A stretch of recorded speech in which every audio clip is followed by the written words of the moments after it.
Trump clear గా open అయిపోయారు. Iran related గా యుద్ధం ఇప్పుడప్పుడే ఎండ్ అవ్వదనే క్లారిటీని ఇస్తున్నాడు. దీని గురించి మాట్లాడుకోవాలి. అండ్ ఇరాన్ రిలేటెడ్ గా ఇంట్రెస్టింగ్ పోస్టులు ట్రంప్ పెడుతున్నారు. అండ్ ఇవాళ ఫ్రైడే కదా, గత చాలా ఫ్రైడేస్ ఆల్మోస్ట్ లాస్ట్ 2 నెలల నుంచి మీరు గమనించిన ప్రతి ఫ్రైడే ట్రంప్ దగ్గర నుంచి ఒక సంచలన అప్డేట్ వస్తుంది. దాంతో మార్కెట్లు చాలా పెరగడమా ఆర్ భారీగా పడ్డమా మండే జరుగుతాయి. అక్కడి నుంచి ఆ వారం అంతా అంటే ఆ వీక్ ఎండింగ్ వరకు కూడా ట్రంప్ ఏ అప్డేట్ అయితే చేశాడో దానికి మార్కెట్ ఏదైతే రియాక్ట్ అయిందో దానికి ఆపోజిట్ గా మార్కెట్ రియాక్ట్ అయ్యే ప్రయత్నం జరుగుతూ వస్తుంది. ఇది గత 8 వారాలుగా జరుగుతున్నదే. అండ్ ఇవాళ అగైన్ ఫ్రైడే అవుతూ ఉండడం, ట్రంప్ దగ్గర నుంచి ఎటువంటి సంచలనమైన అప్డేట్స్ వస్తాయని సోషల్ మీడియాలో కొంత ఇంట్రెస్టింగ్ డిస్కషన్స్ అయితే ఉంటున్నాయి. అండ్ ఇది చూడండి, ఇజ్రాయెల్ వాళ్ళు ఇరాన్ కి సంబంధించిన మేజర్ టార్గెట్స్ అన్నిటిని మార్క్ చేసేసారట. కేవలం అమెరికా వాళ్ళ అప్రూవల్ కోసం, అమెరికా వాళ్ళ గ్రీన్ లైట్ కోసం చూస్తున్నారట. అది కానీ వచ్చిందంటే దాడి భారీగా చేస్తారని, ఇరాన్ రిలేటెడ్ గా ఫుల్ ప్లాన్ తో ఇజ్రాయెల్ వాళ్ళు ఉన్నారనేలా అప్డేట్స్ కనిపిస్తున్నాయి. అందునికి రెస్పాన్స్ గా ఇరాన్ వాళ్ళు కూడా ఎయిర్ డిఫెన్సెస్ ని యాక్టివేట్ చేసి ఏదైనా దాడి జరుగుతుంటే దాన్ని అడ్డుకోవడానికి కూడా ప్రిపేర్ అవుతున్నారనేలా వస్తూ ఉండడం. ఈ వీకెండ్ లో ఇందాక అనుకుంటున్నట్టు ఏదైనా ఒక ఇంట్రెస్టింగ్ థింగ్ ఉంటుందేమో అన్న మార్కెట్ లో పానిక్ కూడా ఇవాల్టి సెల్ ఆఫ్ కి one of the reason. But దాంతో పాటు మీరు గమనిస్తే ఐటీ స్టాక్స్ ఇవాళ భారీగా పడ్డాయా? ఇవాళనే కాదు, ఈ రీసెంట్ డేస్ లో పడుతున్నాయా? మన ఇండియన్ స్టాక్స్ పడుతున్నాయి అనుకుంటారేమో. గ్లోబాంట్ కానీ, ఈపామ్, కాగ్నిజెంట్, యాక్సెంచర్ ఇవి కూడా 9%, 6% పైగా లాస్ట్ 24 అవర్స్ లోనే పడ్డాయి. దీనికి ముందు కూడా పడ్డాయి. ఏమవుతుంది గ్లోబల్ గా ఐటీ ఇండస్ట్రీకి, స్పెషల్లీ ఏఐ తో లింక్ లేని ఐటీ కంపెనీ, ఐటీ బిజినెస్ లకి ఏమవుతుంది, దీని రిలేటెడ్ గా మార్కెట్ ఒక ఫియర్స్ ఏంటి, వీటి గురించి మాట్లాడుకుందాం. అండ్ ఇక్కడ నుంచి కొంత టైం బ్యాక్ నిఫ్టీ 2026 ఎండింగ్ కల్లా 30,000కు వెళ్తది అని చెప్పిన జేపీ మోర్గన్ వాళ్ళు అంత వెళ్లే ఛాన్స్ కనిపించట్లేదు. 27,000కి వెళ్తుందని ఎలా వాళ్ళ టార్గెట్ ని 10% కట్ చేశారా? వీళ్ళలో ఉంటే హెచ్ఎస్బిసి వాళ్ళు కూడా ఇండియాని అండర్ వెయిట్ చేస్తూ, డౌన్ గ్రేడ్ చేస్తూ ఇండియా రిలేటెడ్ గా నెగటివ్స్ గురించి మాట్లాడారు. దీన్ని కూడా డిస్కస్ చేసుకుందాం. ఎందుకంటే ఇక్కడ జస్ట్ జేపీ మోర్గన్, హెచ్ఎస్బిసి కాదు. ఇన్ఫాక్ట్ హెచ్ఎస్బిసి వాళ్ళు లాస్ట్ 1 మంత్ లో ఇది సెకండ్ టైం ఇండియాని డౌన్ గ్రేడ్ చేయడం. దీనికి ముందు గోల్డ్మాన్ సాక్స్ కానీ, నోమురా కానీ, ఇంక్లూడింగ్ యూబీఎస్ వాళ్ళతో సహా ఇండియా రిలేటెడ్ గా డౌన్ గ్రేడ్స్ అన్ని మీకు ఈ అమెరికా ఇరాన్ కాన్ఫ్లిక్ట్ స్టార్ట్ అయినప్పటి నుంచి వస్తున్నాయి. వీటి గురించి కూడా మాట్లాడుకుంటూ ఇండియా రిలేటెడ్ గా స్టాక్ మార్కెట్ ఒక కండిషన్ ఎలా ఉంది, అండ్ కమింగ్ టైమ్స్ లో బంగారం, వెండి రిలేటెడ్ గా ఎలాంటి ఇంపాక్ట్ ఈ ఆయిల్ ధరలు పెరగడం కారణంగా ఉంటుంది. బికాస్ లాస్ట్ 24 అవర్స్ లో $4 దగ్గరగా ఆయిల్ ధర పెరిగింది. మనం 5 మిలియన్ బ్యారల్స్ దగ్గరగా పర్ డే ఇంపోర్ట్ చేసుకుంటూ ఉంటాం. సో లాస్ట్ 1 డే లోనే సుమారుగా పర్ డే $20 మిలియన్ దగ్గరగా మన ఇండియా మీద భారం అధికంగా పడింది. వీటన్నిటి గురించి డిస్కస్ చేసుకుంటూ ఎందుకు జేపీ మోర్గన్ కానీ, హెచ్ఎస్బిసి కానీ, యూబీఎస్ కానీ, నోమురా కానీ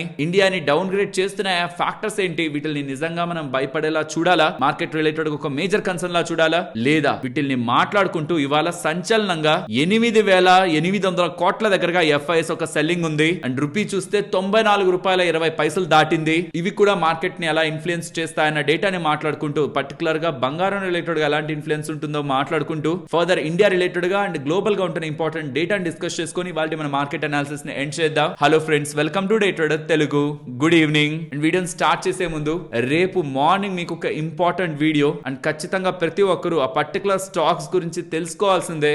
దాని రిలేటెడ్ గా వీడియో రేపు మార్నింగ్ మీకు వస్తుంది. హోప్ మీకు ఆ వీడియో నచ్చుతుందని. ఫస్ట్ అసలు మార్కెట్ రిలేటెడ్ ఉన్న సెల్ ఆఫ్ గురించి మాట్లాడుకుందాం. ఇక్కడ నుంచి మీరు 3-4 డేస్ మార్కెట్ అనాలిసిస్ వీడియోస్ ప్రతిదీ మీరు గమనిస్తూ వచ్చారంటే ఇండియా రిలేటెడ్ ఉంటున్న కన్సర్న్స్, షార్ట్ టర్మ్ లో మనం దేనికి ప్రిపేర్డ్ గా ఉండాలి, మార్కెట్ లో ఉంటున్న వీక్నెస్ ఏంటి, వీటిని డిస్కస్ చేసుకున్నామా? దాన్ని ఇప్పుడు నేను స్టెప్ బై స్టెప్ మీకు అరేంజ్ చేస్తూ చెప్తూ వస్తాను. ఫస్ట్ డే ఇరాన్ రిలేటెడ్ గా వార్, సీజ్ ఫైర్ రూపంలో మనకు రిలీఫ్ గా ట్రంప్ దగ్గర నుంచి కనిపిస్తున్న, స్ట్రైట్ ఆఫ్ హార్మోన్స్ క్లోజ్ అవుతున్న ప్రతి రోజు యుద్ధం రిలేటెడ్ గా ఇంపాక్ట్ ప్రతి దేశం మీద పడుతున్నట్టే స్ట్రైట్ ఆఫ్ హార్మోన్స్ రిలేటెడ్ గా వెరీ ఇంట్రెస్టింగ్ డేటా ఉంది. అది ట్రంప్ ఒక పోస్ట్ లో కనిపిస్తుంది. ఈ ట్రంప్ ఏం చెప్తున్నారో చూడండి. ఇరాన్ కి లీడర్ ఎవరో తెలియట్లేదు, మొత్తం స్ట్రైట్ ఆఫ్ హార్మోన్స్ ని మేము సీల్ చేసేసాం, టైట్ గా సీల్ చేసాం. ఏదైనా షిప్ రావాలన్నా, బయటికి వెళ్లాలన్నా మా అనుమతి ఇప్పుడు కావాలి. ఇరాన్ మాతో డీల్ కుదుర్చుకునే వరకు మేము స్ట్రైట్ ఆఫ్ హార్మోన్స్ ను వదిలేదు లేదనేలా ట్రంప్ చెప్తున్నారా? ఇంకో పోస్ట్ లో మొత్తం నావీ వాళ్ళకి నేను ఆర్డర్ ఇస్తున్నాను, ఎవరైనా చిన్న చిన్న బోట్లు పెట్టుకుని అక్కడ మైన్స్ పెట్టాలనుకుంటే స్ట్రైట్ ఆఫ్ హార్మోన్స్ ను వాళ్ళని పేల్చేయండి, నేను మొత్తం స్ట్రైట్ ఆఫ్ హార్మోన్స్ ని క్లియర్ చేస్తాననేలా స్టేట్మెంట్స్ కనిపిస్తున్నాయి. ఈవెన్ నిన్న ఒక ప్రెస్ మీట్ లో విలేకరు అడుగుతారనమాట, ఇంకా ఈ యుద్ధాన్ని ఎంతకాలం చేయాలనుకుంటున్నారని నేను ట్రంప్ అడిగితే, ట్రంప్ ఉండి నన్ను ఎందుకు మీరు ప్రెషర్ చేస్తారు, ప్రెషర్ చేయొద్దు, నన్ను ప్రెషర్ లో ఉండాల్సిందా ఇరాన్ వాళ్ళు, వాళ్ళకి క్లాక్ టికింగ్ అవుతుంది, నాకు కాదు, నేను ఎంత కాలమైన యుద్ధం చేయగలనని, యుద్ధం నేను అప్పుడప్పుడే ఎండ్ చేయాలనుకోవట్లేదు, ఇరాన్ వాళ్ళు దిగే వరకు నేనైతే దిగను అనేలా క్లియర్ గా చెప్తున్నారు. ఈ యుద్ధం స్టార్టింగ్ లో మీరు చూస్తే 4 వారాల్లో యుద్ధం అయిపోతుంది అన్నారు.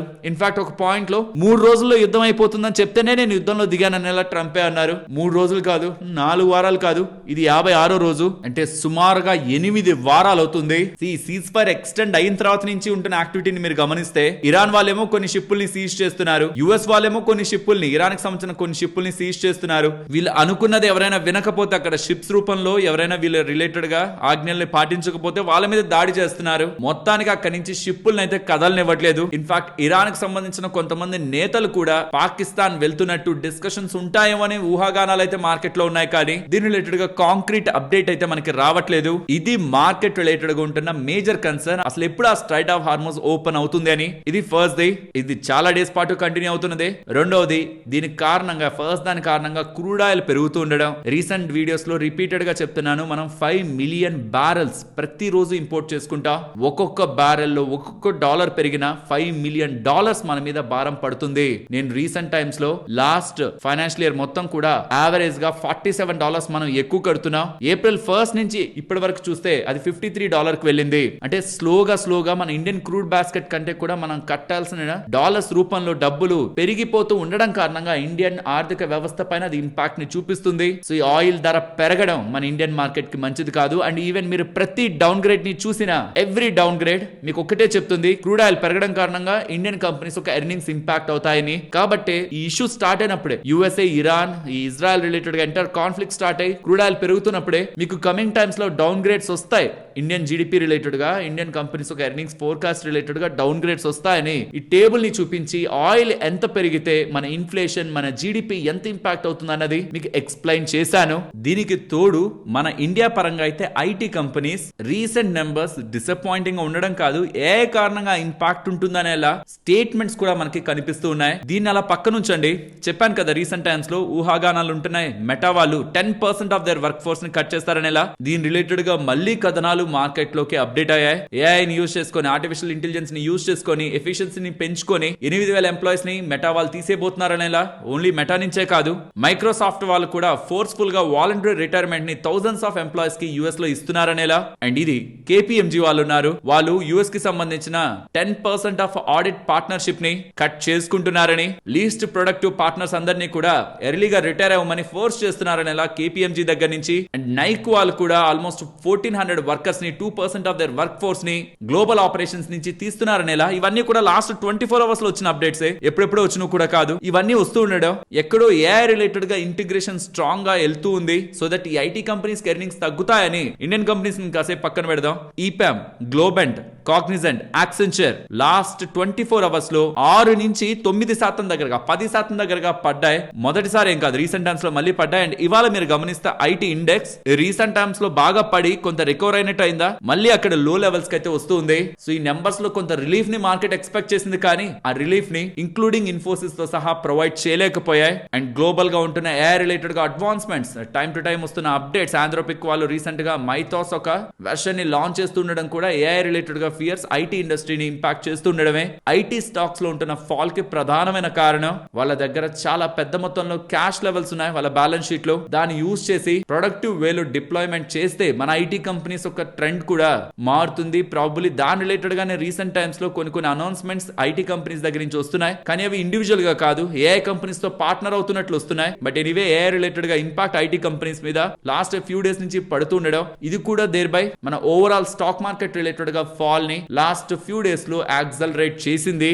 కాబట్టి మీరు చూస్తే ఇవాళ స్మాల్ అండ్ మిడ్ క్యాప్స్ పడుంటాయి, కానీ రీసెంట్ డేస్ లో నిఫ్టీ, బ్యాంక్ నిఫ్టీ, సెన్సెక్స్ పడిందే, కానీ small and mid cap space లో మనకి పెద్దగా ఫాల్ లేదు. బికాస్ ఈ ఐటీ ఇండస్ట్రీ ఎక్కువగా ఇంపాక్ట్ సెన్సెక్స్ ని, నిఫ్టీని డ్రాగ్ చేసింది. అండ్ ఇవాళ కూడా ఇంట్రెస్టింగ్ గా విక్స్ 6% దగ్గరగా పెరిగింది. రీసెంట్ డేస్ లో చెప్పాను ఒకేసారి 10% దగ్గరగా పెరిగింది. మార్కెట్ వోలటాలిటీని ఎక్స్పెక్ట్ చేస్తుందని. తర్వాత ఆన్ కమింగ్ డేస్ కూడా స్లోగా విక్స్ కొంత దిగిన తర్వాత స్లోగా విక్స్ పెరుగుతూ 20 మార్క్ దగ్గరికి వస్తూ ఉంది. విక్స్ పెరుగుతుందంటే మీనింగ్ ఏదో మార్కెట్ లో ఒక బిగ్ వోలటాలిటీ, బిగ్ ఈవెంట్ ని ఆర్ బిగ్ అన్సర్టనిటీ పెరగడమా పడ్డమా, ఒక బిగ్ అనౌన్స్మెంట్ ని మార్కెట్ ఎక్స్పెక్ట్ చేస్తున్నట్టు. అది ట్రంప్ రిలేటెడ్ గా ఉంటున్న ఇష్యూయే. యుఎస్ ఎటువంటి అనౌన్స్మెంట్స్ చేస్తుంది, ఇరాన్ ఎటువంటి స్టెప్స్ తీసుకుంటుందని మార్కెట్ లో కొంత ఫియర్స్ పెరుగుతున్నట్టు మనం అర్థం చేసుకోవచ్చు. దానికి తగ్గట్టే ఎఫ్ఐస్ ఒక సెల్లింగ్ కూడా మేజర్ రీజన్. 8,800 కోట్ల దగ్గరగా సెల్ చేశారు. దీంట్లో నా బ్లాక్ డీల్స్ ఉన్నాయనేది చెక్ చేయాలి.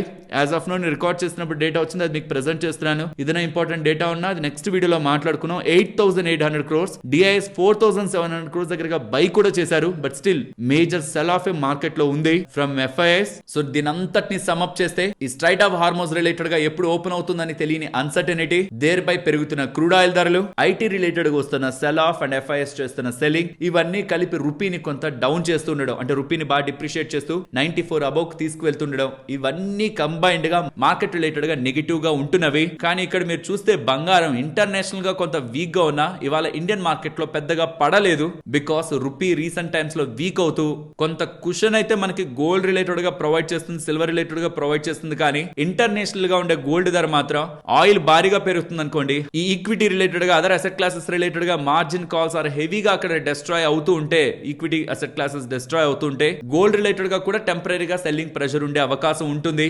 సో క్రూడ్ ఆయిల్ ఇక్కడ మెయిన్ ఎనిమి. అది పెరుగుతూ ఉంటే రీసెంట్ టైమ్స్ లో ఈక్విటీ మార్కెట్స్ పడుతున్నాయి. దేర్ బై బంగారం కూడా, ఈక్విటీ మార్కెట్స్ ఒక మార్జిన్ కాల్ ట్రిగ్గర్ తో బంగారం కూడా ఇన్ఫ్లుయెన్స్ అవుతుంది for the short term. But gold, crude oil ఎలా ఉంది, ఆ యుద్ధం ఏదో జరిగిపోతుందనే భయంతో పడిపోయే అసెట్ క్లాస్ అయితే కాదు. షార్ట్ టర్మ్ లో ఇంపాక్ట్ ఉంటుంది.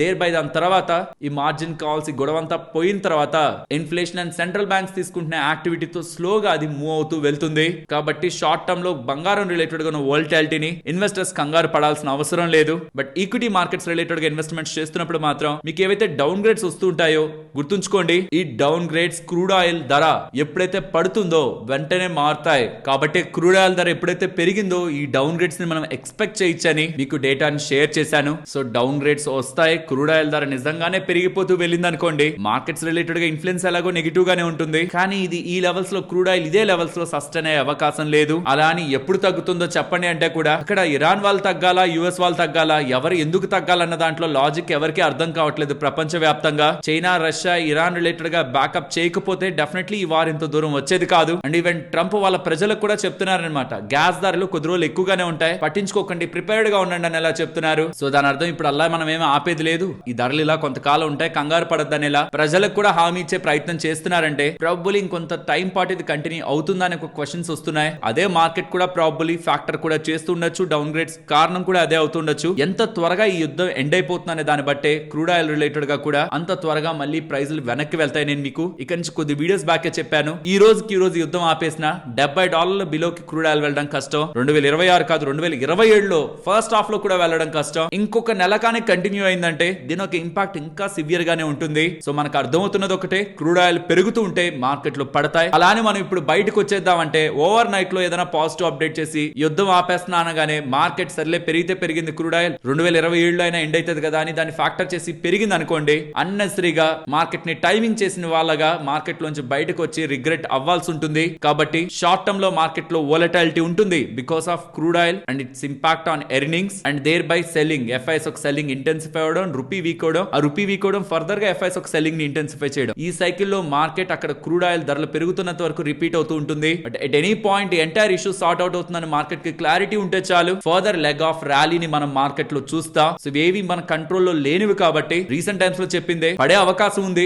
డబ్బులుంటే కొనుక్కుందాం, డబ్బులు లేకపోతే వెయిట్ చేద్దాం. ఇంతకు మించి ఇంకేం చేసినా అది ఎందుకో గ్యాంబ్లింగ్ కిందకే వెళ్తుంది. మనం ప్రిడిక్ట్ చేస్తున్నట్టు పడిపోతుందిలే, ఇలా ఇలా ఉన్నాయి కాబట్టి వాళ్ళు వీళ్ళు చెప్తున్నారు కాబట్టి పడిపోతుందిలే అని మనం అనుకోని ఏదో స్టెప్ తీసుకుంటే, అమెరికా ఇరాన్ ఒకటే, ఇద్దరం కలిసి గ్రో అవుతాం, ఇద్దరం ఒక డీల్ కు వచ్చేసాం, ఇంకా మా ఇద్దరి మధ్యలో ఇష్యూస్ లేవని స్ట్రైట్ ఆఫ్ హార్మోస్ ఓపెన్ అన్నారంటే అది ఇంకో పెద్ద రిగ్రెట్ గా ఉంటుంది. ఎలాగో మార్కెట్ పడ్డాక పెరిగేదే కాబట్టి ఆ పడే అవకాశం వచ్చినప్పుడు డబ్బులుంటే కొనుక్కుందాం, లేకపోతే కామ్ గా ఉందా. అన్నెసరిగా పానిక్ అయి మార్కెట్ లో ఎటువంటి బ్యాడ్ డెసిషన్ తీసుకోవద్దు. సో ఇందాక చెప్పినట్టు జేపీ మోర్గన్ వాళ్ళు కానీ ఈవెన్ హెచ్ఎస్బిసి వాళ్ళు కానీ క్లియర్ గా చెప్తున్నది ఒక మాట, ఆయిల్ పెరుగుతుంది, ఇండియన్ కంపెనీస్ రిలేటెడ్ గా ఎర్నింగ్స్ ఇంపాక్ట్ అవుతాయి, ఎఫ్ఐఎస్ ఒక సెల్లింగ్ ఇంటెన్సిఫై అవుతుంది, and most important AI related గా ఎక్స్పోజర్ ఇండియాకి లేదు కాబట్టి ఆ గ్రోత్ ఇండియా చూడలేదు. కాబట్టి ఎమర్జింగ్ మార్కెట్స్ వీళ్ళకి కొన్ని మాత్రమే అట్రాక్టివ్ గా కనిపిస్తున్నాయి, China, Hong Kong, Singapore. Other than this most of the markets neutral గా, ఇండోనేషియా, ఇండియా, థాయిలాండ్ మాత్రం అండర్ వెయిట్ గా హెచ్ఎస్బిసి వాళ్ళు చూస్తున్నట్లు అప్డేట్ చేస్తున్నారు. అండ్ జేపీ మోర్గన్ వాళ్ళు అయితే 2026 ఎండింగ్ కి నిఫ్టీ ఒక టార్గెట్ ని 10% కట్ చేస్తూ 27,000కి వెళ్తుందని బేస్ కేసులో, అది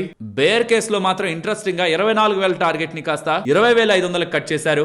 ఇక్కడ చాలా ఎక్కువగా, అంటే వర్స్ట్ కేసులో అన్ని వర్స్ట్ గా ఉంటే 24,000 వెళ్తుందని ఇలా చెప్పిన వాళ్ళు కాస్త ఇప్పుడు 20,500కి 3,500 పాయింట్లు అక్కడ తగ్గించారు. బికాస్ ఇండియా ఆయిల్ సెన్సిటివ్ కాబట్టి అన్ని వర్స్ట్ గా జరిగే ఆయిల్ భారీగా పెరిగితే ఇక్కడ ఉన్న కంపెనీస్ ఒక ఎర్నింగ్స్ కూడా ఆ లెవెల్లో ఇంపాక్ట్ అవుతా అనేది వాళ్ళ అభిప్రాయం. అండ్ ఇవాళ ఎఫ్ఐఎస్ ఒక సెల్లింగ్ కూడా ఇంటెన్సిఫై అయింది, 8,800 కోట్ల దగ్గరగా సెల్ చేశారు. ప్రాబబ్లీ ఇదంతా ఐటీ ఇండెక్స్ లోనే ఉండాలి. ఇవాళ కేవలం ఒక్క ఐటీ ఇండెక్స్ 5% పైగా పడింది. తర్వాత ఫార్మా, డిఫెన్స్, రియాలిటీ సెక్టార్లే టాప్ లూజర్స్ గా ఉన్నాయి. లెట్స్ సీ, స్టార్టింగ్ లో చెప్పినట్టు ఫ్రైడే ఎండింగ్ కదా, ట్రంప్ దగ్గర నుంచి ఎటువంటి ఎటువంటి ఇంట్రెస్టింగ్ అప్డేట్స్ ఉంటాయని. అవి పాజిటివ్ సైడ్ ఉంటే better, because market already the worst negative updates ని వింటూ వచ్చింది కాబట్టి ఏ మాత్రం న్యూట్రల్ గా అప్డేట్ ఉన్నది పాజిటివ్ గానే మార్కెట్ కి వెళ్తుంది. Let's see friends. ఇలా మార్కెట్ రిలేటెడ్ గా ఉంటున్న ఇంపార్టెంట్ డేటా మొత్తాన్ని కనెక్ట్ చేస్తూ వీడియో మీ ముందుకు తీసుకురావడానికి మేము ఎఫర్ట్స్ పెట్టామని మీరు అనుకుంటే మన వీడియోని తప్పకుండా లైక్ చేయండి. నెక్స్ట్ కొద్ది నిమిషాల క్రితం ఆర్బీఐ దగ్గర నుంచి పేటిఎం కి ఒక బిగ్ రెడ్ అలర్ట్ అయితే వచ్చింది. పేటిఎం పేమెంట్ బ్యాంక్ కి సంబంధించిన బ్యాంకింగ్ లైసెన్స్ ని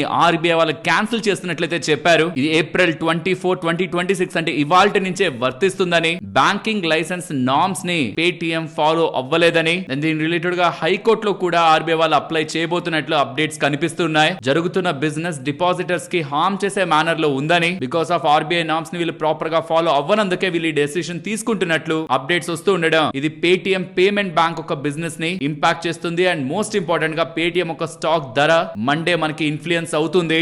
జస్ట్ ఫ్యూ మినిట్స్ బ్యాక్ వచ్చిన అప్డేట్ కాబట్టి ఇవాళ మార్కెట్ లో ఇది రిఫ్లెక్ట్ అవ్వలేదు. నెక్స్ట్ ఇవాళ గుజరాత్ థీమీస్ అనే ఒక కంపెనీ భారీగా పెరిగిందా? కారణం సానోఫీ వాళ్ళకి సంబంధించిన anti TB and anti infective పోర్ట్ఫోలియోని అక్వైర్ చేస్తున్నారనేలా చేసిన అప్డేట్. దీంతో వీళ్ళకి 13 branded generic anti TB and anti infective portfolios వచ్చి సానోఫీ నుంచి యాడ్ అవుతాయి. అండ్ ఆల్సో 55 కంట్రీస్ లో వాళ్ళ బిజినెస్ ఎక్స్పాండ్ అవుతుంది, including Europe, middle east and Africa. ఈ డీల్ సైజ్ 150 మిలియన్ యూరోస్. ఇది ఈక్విటీ అండ్ డెట్ రెండిటితో మేనేజ్ చేస్తారు. ఇది ఒక asset light acquisition. So interesting update. ఇది చాలా చిన్న కంపెనీ, సుమారుగా 3,900 కోట్ల మార్కెట్ క్యాపిటల్ ఉండే కంపెనీ. ఇంట్రెస్టింగ్ అక్విజిషన్ చేస్తూ ఉండడమే స్టాక్ ఇవాళ ఇంతలా పెరగడానికి కారణం. Interesting to watch. Next Anantharaj గురించి మాట్లాడుకోవాలి. అనంతరాజ్ రిలేటెడ్ గా ఒక నెగిటివ్ అప్డేట్ అయితే మార్కెట్ లో సర్క్యులేట్ అయింది. ఎన్ఫోర్స్మెంట్ డైరెక్టరేట్ వాళ్ళు వీళ్ళకి సంబంధించిన ఢిల్లీ ఆఫీస్ లో మనీ లాండరింగ్ కేసులో భాగంగా సోదాలు చేస్తున్నారని మార్కెట్ లో స్పెక్యులేషన్ అయితే స్టార్ట్ అయింది. ఇన్ఫాక్ట్ దీని బీఎస్సీ కూడా క్లారిఫికేషన్ అడిగింది అనంతరాజ్ ని. దీని ఒక రెస్పాన్స్ రావాలి అనంతరాజ్ దగ్గర నుంచి.